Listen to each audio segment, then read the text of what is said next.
Welcome to the Online Trainer Show, where we help fitness and nutrition pros take better care of their clients and build profitable businesses.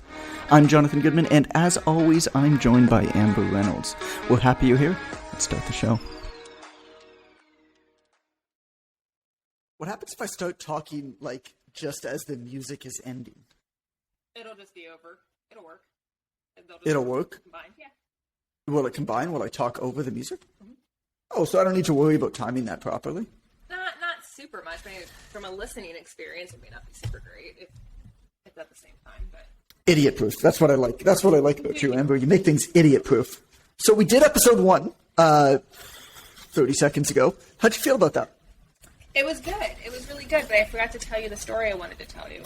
Oh, I mean, do you tell me the story now, or do we just leave it? I'm going to tell it to you now. Okay.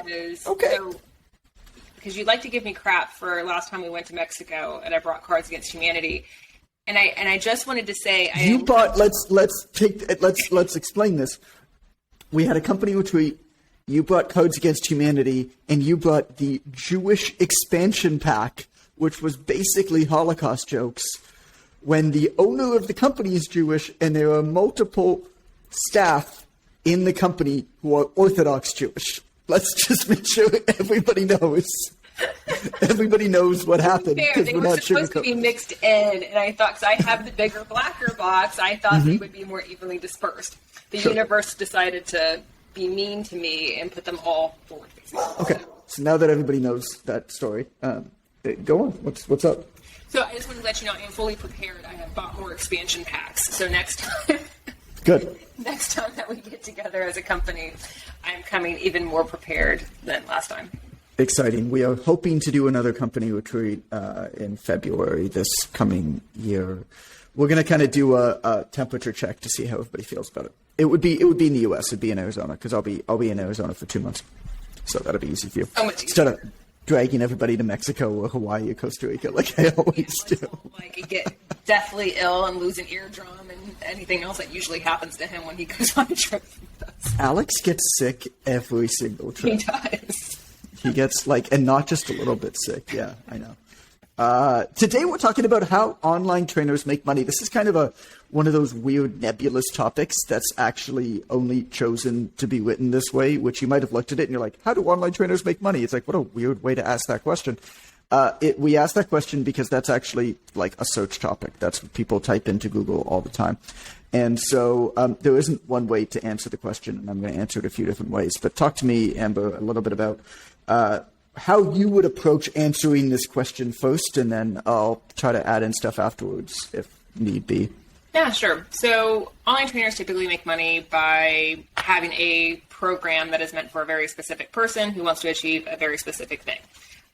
They can go about doing that and helping people do that in several ways. They can do one-on-one, which is going to be your kind of most common way to do it, which is usually the easiest for new online trainers to transition to. They're used to doing in-person one-to-one, so one-to-one online makes sense. You'll see group, programs as well. You'll also see like DIY type programs where they build it out and it's just a product that people buy and they do it on their own. Right. So those are like your big... Like you build it one time and you sell it to a whole bunch of people. Exactly. And there's no individualization, there's no coaching, there's nothing. There's just buy this ebook. Exactly. You'll see like the fitness Instagram people often do that. The ones that aren't actually trainers, but that quote unquote look the part, often sell those. Well, and it's often what's interesting too. I think that a lot of people may or may not understand about that is it's not even them doing it, right? Exactly. It's a marketing company who basically uses them on the front end, which there's a lot of precedent for. I mean, obviously it's on Instagram now, and we'd love to hate it, stuff like that. But there's a lot of precedent for this. I mean, you find a spokesperson, you have a product that you want to sell, and you have a spokesperson who gathers an audience, and you basically put their face on the product. Yep. There's not much more to it than that, right? Yep. So yeah, those are the big things, and then over time you can add other streams of income, affiliate marketing or sponsorships or ads, or depending on a bunch of different things. But there are 1.5 million ways to make money as an online trainer, but your core product is always going to be training of some sort, in either one-to-one, group, or DIY products. Yeah, I think I think that's such a good point that I want to hit on that I didn't actually think about in my notes here. So I'm going to do that. You know, there are the question is how. The question isn't how do online trainers make money. The question is how do online trainers make good money.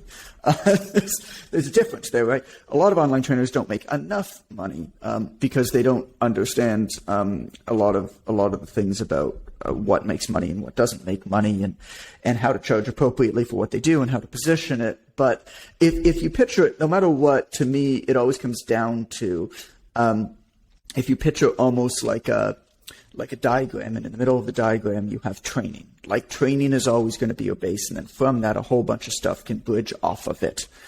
The problem is to not try to drive a Ferrari before you go for a walk or ride a bike, right? We're not going to teach somebody how to do a single leg squat on a Bosu ball before they can sit down on a chair. You're not going to try to automate program delivery to 10,000 clients before you even know how to work with a single person, one-on-one. So don't get ahead of yourself here. Like, there's a whole bunch of stuff that you can tack on afterwards if you want to. And there's a lot of options.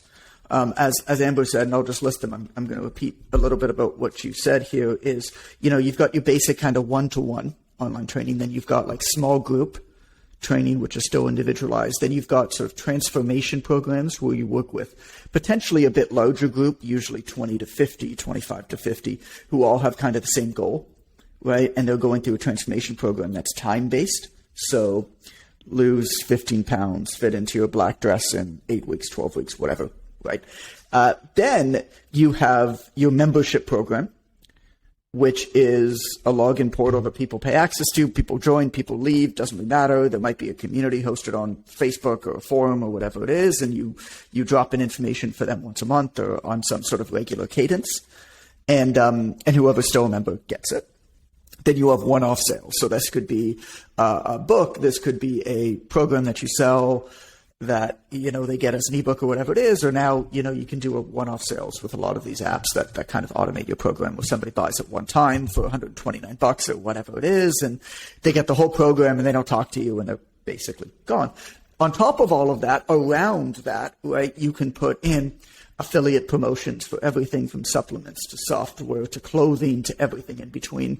You can sell items like clothing, like water bottles. You can sell fitness equipment. You can white label all of this stuff. So you don't necessarily need to affiliate this stuff, right? You could potentially white label it. You can get sponsorships, right? If you build up any kind of an audience for yourself, you can get a sponsorship.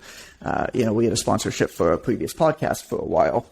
And part of the sponsorship actually is some perpetual revenue. So we're actually still getting paid for the sponsorship that we had like 6 months ago, because part of the deal was if people sign up for the software that sponsored us and they still use it, basically we get paid every month that they use it, right? Ongoing. There's a lot of ways that you can basically add to the bottom line here.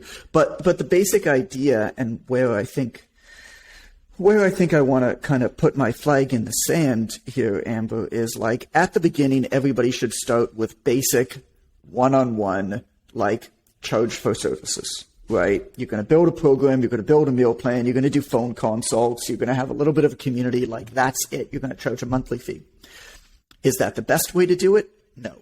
Is that perfect? No. But when you actually think about it, so for that, you're going to charge anywhere from $50 to $150 to $200 a month. And you're going to base what you charge based off of how much time you have, how much money you need to make, and how much time it's going to take you to deliver that service. And so the basic way to do that is take a piece of paper, draw a line down the middle, write all the services on the left side, write the amount of time in minutes every month it's going to take you to deliver that service to a client on the right side.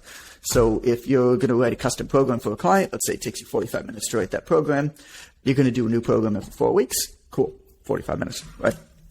At the same time, you should do an assessment of how much time you have and how much money you want to be making each month. Now, this is not how much money you ultimately in the future want to be making.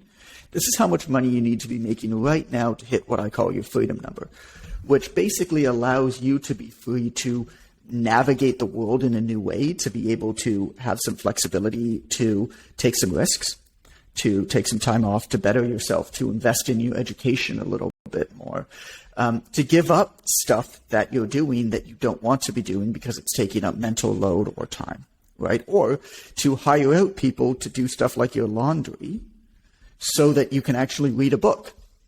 Because at the end of the day, there's a lot of things like laundry, because laundry sucks, and I hate laundry, and laundry is the worst thing ever, and my wife will not let me hire out our laundry for some reason. I have gotten her to let me hire out like everything else in our freaking house, but for some reason she's sticking on the stupid laundry. Anyway, so if you don't have to do your laundry, you can read a book. That's an extra like 45 minutes, hour. Like if you have a kid, like twice, 3 times a week, easy. Where now you have an extra, let's say, hour a week to read a book, 4 hours a month, right? That adds up. Well, all of a sudden your self-development has gotten that much better and you become much more valuable. So getting to this freedom number where you start to begin this process of reversing maybe the situation you're in is what you want to be aiming for at the beginning, right? And the reason why I say you should start basic with this charge for services model where you're charging monthly is simply because it is probably most similar to what you're doing right now. And as a result, will be the quickest for you to get started right now. That's honestly as simple as it is. All of this other stuff, transformation packages, automation, membership sites, requires a learning curve, requires new software, requires you to understand how this, because you got to understand all of the ins and outs of retention of these models, all of the ins and outs of marketing these models, the realities of each of them, which I think we're going to get to in a few episodes here. And that just takes time. Doesn't mean that they're necessarily bad things. It just freaking takes time. Ultimately, you want to move to probably time-based, very specific goal-oriented transformation programs. That might be a quantifiable goal, might be a qualifiable goal, but something that you can measure or identify that somebody works to or works towards within 6, 8, 12, 16 weeks. Because those packages, you're going to have a much easier time selling, you're going to have a much easier time marketing. But you don't start with that. Right? You start with the stuff that you already know how to do, which is this charge for services. Then eventually, most people should probably grow into this idea of selling transformation packages. And then surround that with some of the other stuff, which is kind of like the window dressing. And that other stuff that you surround it with should be basically all hands-off, bottom-line profit activities. And you might not ever need it. Like if you're selling 50 people a transformation package at $1,000 a month, you don't need to sell ebooks. Like you're making $600,000 a year. Who cares if you're losing customers on the low end? You know how many $27 ebooks you got to sell to make the same amount of money as a $1,000 a month customer? Yep. Like it's just irrelevant, right? So you might decide that stuff just straight up doesn't matter.